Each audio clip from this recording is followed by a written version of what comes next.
সরকারের সমালোচনা হবে, তারেক রহমানের নাম ধরে হবে। কড়া ভাষায় সরকারকে সমালোচনা করব।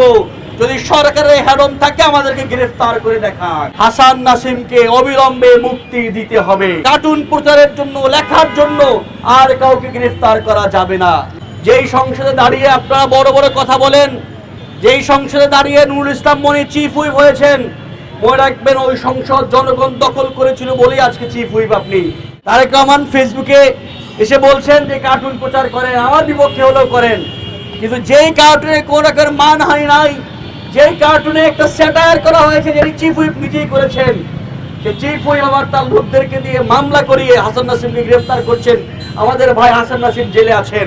যেই সংসদে দাঁড়িয়ে আপনারা বড় বড় কথা বলেন, যেই সংসদে দাঁড়িয়ে নুরুল ইসলাম মনি চিফ হুইপ হয়েছেন, মনে রাখবেন ওই সংসদ জনগণ দখল করেছিল বলেই আজকে চিফ হুইপ আপনি। ফলত আমরা আজকের এই সমাবেশ থেকে দাবি করছি, হাসান নাসিমকে অবিলম্বে মুক্তি দিতে হবে।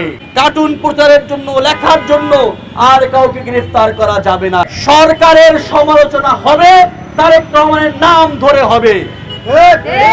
কড়া ভাষায় সরকারকে সমালোচনা করব। যদি সরকারের হেডম থাকে আমাদেরকে গ্রেফতার করে দেখান। যদি গ্রেফতার হয় তাহলে দিনে দিনে বহু দেনা বাড়বে। সেই দেনা একদিন বাংলাদেশের মানুষ পরিশোধ করবে। সিন্ডিকেট থেকে বাংলাদেশকে মুক্ত করতে হবে। যেই সকল ব্যক্তিরা গুম অধ্যাদেশ বাতিল করেছে, মানবাধিকার কমিশন অধ্যাদেশ বাতিল করেছে, তাদের বিরুদ্ধে লড়াই জারি রাখতে হবে। সেই লড়াইয়ের আহ্বান জানিয়ে আজকের এই বিক্ষোভ সমাবেশ এখানে সমাপ্ত ঘোষণা করছি।